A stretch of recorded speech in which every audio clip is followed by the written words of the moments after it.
Do you mind just taking a moment and share? You have a certain number of patents. I don't know what the number is, say 30-something patents. No, it's right now we have over 90-something separate patents. We have 30 different trademarks and copyrights, but most of the stuff are hard patents. And the patents, are they all in the States? Or all in the States. Well, I've got them worldwide. You started filing them here, but a lot of them are redundant patents in other countries. What is this, Rob? That's just how many, according to 94. ChatGPT. Okay, according to 94 patents with 60. Okay, perfect. So you got 94 patents. What new findings? What have you found where the average person can benefit from?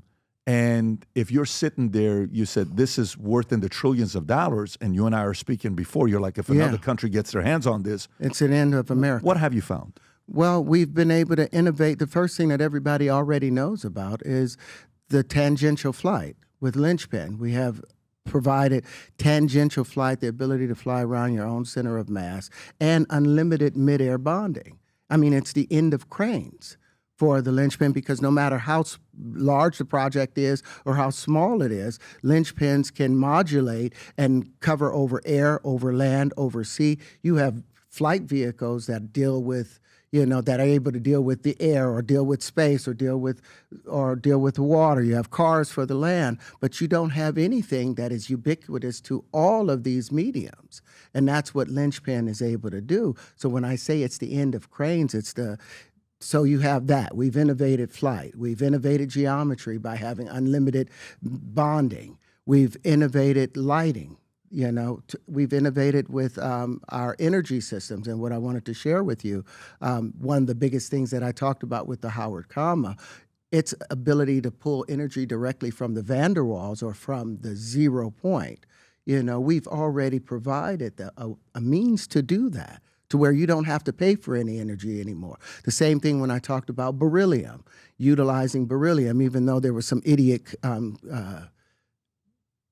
chemists that came out and said that what I said concerning beryllium was wrong, but I dare them to compare beryllium or beryllium's reaction to oxygen the same way that magnesium behaves with sulfur, the same way that selenium behaves with magnesium, sulfur, selenium behaves with, God, I just lost my thought. Selenium? Yeah, no, because... Can you pull it up? Magnesium, you have... Can you pull up the charts, Rob? Yeah, really quick. The way that selenium...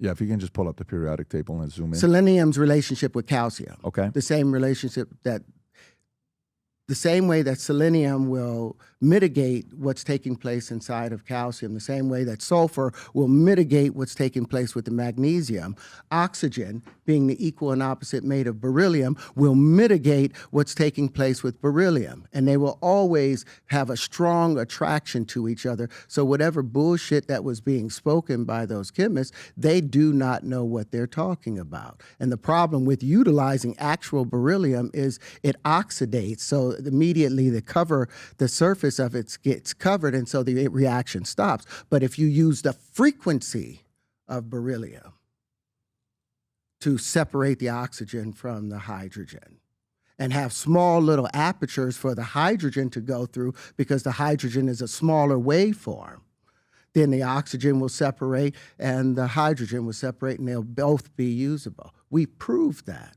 Science has proven that. Natural phenomenon has proven that, but they want to ignore that. Establishment scientists has proven that?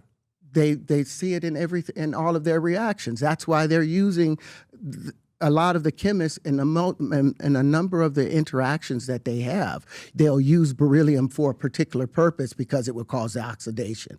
And then they have a means by which to reverse that polarization, pushes, whatever was oxidated onto it, and now it opens up the door again for the beryllium to work. There's a number of means for it. They've seen it work, but because it is in opposition to the oil and industry world, they're fighting it. And so I brought the proof. I brought the simple proof when I provided for you guys. I've on my website on Terry's Linchpin, there will be there's the white paper on how beryllium behaves and how oxygen behaves. Who's broken that white paper down? It's just gone up to my thing. I can't get anyone to do a peer review.